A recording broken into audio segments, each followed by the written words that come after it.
Hey, I'm Sarthak, a computer science PhD student at the University of Texas at Dallas, and today I'll be presenting a work pushing adaptive learning rate mechanisms for continual test time adaptation. This paper has been accepted to the main technical track of AAAI 2025. Let's say you're given a pre-trained source model, and the objective is to deploy this model in an open and dynamic world where you have continually changing target environments. So each environment comes from a different distribution.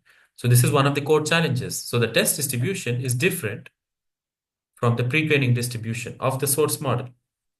And in order to do inference, a new training paradigm at test time has been proposed called as continual test time adaptation, where given the source model f theta of x, the parameters theta are adapted to this unlabeled batch of test samples of a certain distribution. However, in a continually changing target environment, it comes with its own inherent challenges. So the first one is noisy and inaccurate pseudolabels, which eventually leads to error accumulation. The second is as the model is, continually adapted to different target environments, it leads to catastrophic forgetting or loss of source domain knowledge. As a related work, I'll be discussing about this paper on adaptive learning rates for continual test adaptation. So the idea is given an image, a test image and its augmentation in a continual test time adaptation setting, the objective is to decide on this layer-wise importance. So since the learning rates of each layer has to be adapted, an importance factor is computed based on the Fisher information matrix, where the Fisher information matrix depends on the log likelihood and the pseudo labels. So what are the drawbacks of this work? Now, as I mentioned, the layer-wise importance is computed via the Fisher information matrix, which depends on the pseudo labels. But in this continual setting, this could lead to accumulation of errors and could mislead the model in deciding the learning rates. In addition to that, the domain level FIM or the Fisher information matrix is a direct accumulation of the current layer-wise FIMs. So all the previous layer-wise FIMs and the current layer-wise FIMs are directly accumulated, which could be misleading. So what does our method offer? So we propose an adaptive learning rate scheme of model adaptation, where each layer has a different learning rate, and most of the layers are frozen. And we do not use FIMs or any other methods that use pseudo labels for layer importance. Instead, we calculate layer importance from the gradient space, so we do not rely on pseudo labels. As a domain shift indicator, once we decide on the layers that need to be adapted, we compute the learning rate importance based on the parameter sensitivity. And the best part of our work is very few model layers are updated, which leads to avoiding catastrophic forgetting. And our method is very inexpensive. So for the motivation and key details, our method is a two-stage process. So in the first stage, we have layer selection. So we select a subset of layers that are required for adaptation, and we freeze the rest. So our motivation comes from this idea, an interesting idea. So the idea is, let's say you have a pre-trained model that has been pre-trained on a certain source distribution, and now it is being deployed to target data of image corruptions. So the key findings of this work is instead of fully fine-tuning, which could be parametric inefficient and also expensive, the key finding is just adapt initial layers of the model and freeze the rest to image corruptions. However, this is done heuristically. Now, in a test time adaptation setting, we cannot heuristically decide what subset of layers have to be chosen. So our question is, can we automate this process of layer selection and capture a subset of layers and freeze the rest?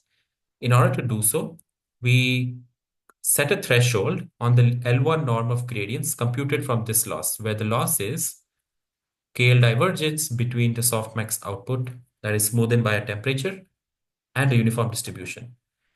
Now, based on the gradients and the KL divergence, if this number is small, if the KL divergence is small, this means that the softmax outputs are closer to the uniform distribution, leading to higher uncertainty. Now, so we capture all of these layers that are uncertain based on a certain threshold. The second stage of our method is parameter sensitivity as a domain shift indicator. So in our first stage, we get a subset of layers. Now for the parameters of these layers, we compute the parameter sensitivity. Now, as we know, sensitivity approximates error when a certain parameter is removed. So we extend this idea and study its influence on domain shifts in a continual setup. Now, the idea is if the parameter sensitivity is low, the parameter should be adapted more because of the domain shift. And in order to do so, we increase the learning rate. So we capture the weighted average of sensitivities across previous timestamps. Now, due to domain shifts, the weighted average can be uncertain. So we compute the absolute difference of the sensitivities. And the learning rate importance of a certain parameter is computed as follows. So in summary, if the parameter sensitivity is low, we push the learning rate of this parameter so that the adaptation level is higher. So coming to the optimization objective. So the first objective is where we minimize the entropy of the output logits. So once we compute the entropy based on a certain threshold, we compute the loss, the entropy loss. And then we have a consistency loss between the output logits of the input image and its augmentation. And the overall loss is presented as follows. So now let's take a look at the continual test time adaptation results, where we perform image classification on images of severity level 5. So we have 15 tasks, and the model is continually adapted without any model reset. So as you can see, our method, PALM, achieves the lowest error rate on CIFAR 10C. Similarly, compared to the other baselines on CIFAR 100C, our method achieves the lowest error rate. We also report results on ImageNet-C that are shown in the main paper. Let's move to the analysis. So here we have results on the average percentage of adapted parameters per task. So across all the three data sets, you can see that our method updates or adapts a small percentage of the source model parameters compared to quota, where 100% of the parameters are updated. So since our method is a two-stage process, the inference time is slightly higher. It's about 0.8 seconds on CIFAR 10C on each batch. And since we update only a small percentage of parameters, we alleviate catastrophic forgetting to a large extent. That is, the source model accuracy is preserved to a very large extent. Here we show the results on against adaptive learning rate optimizers. As you can see that our method performs the best across all the three data sets, and the adaptive learning rate optimizers mentioned here do not capture rapid domain shifts, because of which our method dominates in this case. So let's see some visualizations on learning rate importance. So here we show results on CIFAR 10C, CIFAR 100C, and ImageNet-C for two different tasks. So as you can see, based on the learning rate importance, the deeper layers have smaller LR importances, which means that the adaptation is on a lower side, and the shallower layers or the initial layers are adapted more. Interestingly, these findings align with surgical fine-tuning that I had discussed earlier. So for the conclusion, we propose a computationally inexpensive continual test-term adaptation method. Each layer of the continually fine-tuned model is adaptively learned based on the domain that it is being exposed to.